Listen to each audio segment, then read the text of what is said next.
இன்னொன்னு, இந்த நமஸ்காரம் இருக்கே, இதுக்கு என்ன பெருமைன்னா, இத தப்பா பண்ணவனுக்கு கூட பெருமாள் அனுகிரகம் பண்ணியிருக்கார்.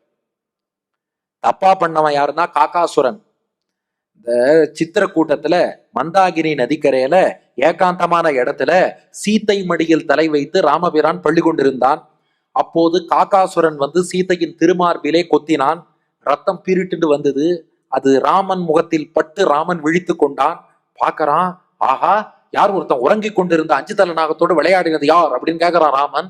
பார்த்தா இந்த காகாசுரன் மரக்கிளையில உட்கார்ந்துன்னு ராமனுக்கே அழகு காட்டுறான். ராமன் என்ன பண்ணான், ஒரு புல்லை எடுத்தான், பிரம்மாஸ்திரத்தை ஜபித்தான், காகாசுரன் மீது ஏவினான். ராம பாணம் ராமன் திருவுள்ளத்தை அறிந்து செயல்படுமா. அதனால காகாசுரன் ஓடினா துரத்துறது, நின்னு பார்த்தா அதுவும் நிக்கிறது. ஓடினா துரத்துறது, நின்னா நிக்கிறது, ஓடினா துரத்துறது, நின்னா நிக்கிறது, ஓடினா ஓடினா ஓடினா எங்க ஓடியும் ஒண்ணு நடக்கல. எத்திசையும் உழன்றோடி இழைத்து விழும் காகம் போல்னு கடைசியா ராமன் திருவடியில வந்து விழுந்தான்.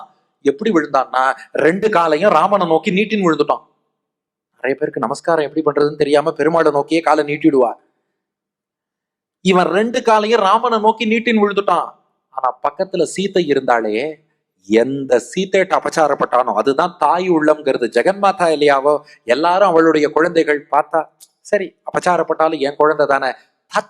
பாதயோஸ்தஸ்ய யோஜயாமாச ஜானகி. சீத்தை அவன் தலை அப்படியே திருப்பி அவன் தலை ராமன் திருவடியில் படும்படியாக கிடத்தினா. சீத்தையே சொல்லிட்டாளாம், நமஸ்காரம் பண்ணிட்டான், காப்பாத்துங்கோ. திராகி திராகி பர்த்தாரம் உவாச்ச தயையா விபூம். அதுதான் தாயார் கருணை. காப்பாத்துங்கோ காப்பாத்துங்கோ. சரணாகதி பண்ணிட்டான்னா, தாயார் சொன்னதுனால அவன் சரணாகதியே பண்ணல, அவன் ஏதோ வந்து விழுந்தான். ராமன் பார்த்தார், சரி என்று அந்த காகாசுரனையும் ரட்சித்தான். சுவாமி பிள்ளலோகாச்சாரியார் ஒரு கேள்வி கேட்கிறார், ராவணன் பெரிய தப்பு பண்ணானா காகாசுரன் பெரிய தப்பு பண்ணானா? ராவணனா காகாசுரனா? ராவணன் தப்பான எண்ணத்தோட சீதையை தொடவே முடியாது. காகாசுரன் திருமார்பிலேயே கொத்தினான். ஆனா காகாசுரன் தப்பிச்சுட்டான், ராவணன் போயிட்டான். என்னப்பா காரணம்னா, பிள்ளலோகாச்சாரியார் விளக்கினார், இவள் சந்நிதியாலே காகம் தலை பெற்றது, அது இல்லாமையாலே ராவணன் முடிந்து போனான்.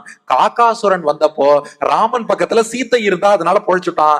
ராவணனோடு சண்டை போடும் போது பக்கத்துல சீத்தை இல்ல, அதனால போயிட்டான். தாயார் பக்கத்துல இருந்தா பெருமாள் நம் நமஸ்காரத்தை ஏற்றுக்கொள்வான். அதனால அவன் திருவடியில விழும்போது பிராட்டியோடு கூடிய பெருமாளாக நீதான் கத்தின்னு விழுந்துட்டா, காலில் விழுந்தவனை கைவிட மாட்டான். அப்ப வந்தனம் தினந்தோறும் நம் இல்லத்தில் உள்ள பெருமாளாகட்டும், அது போல ஆச்சாரியர்களுக்கு, பெரியோர்களுக்கு, நம் பெற்றோருக்கு, எல்லோருக்குமே இந்த வந்தனம் நமஸ்காரம் என்பதை நாம் செய்து கொண்டு வருவது என்பது பக்தியில ரொம்ப சிறப்பான விஷயம். இது 6வது வந்தனம். அடுத்து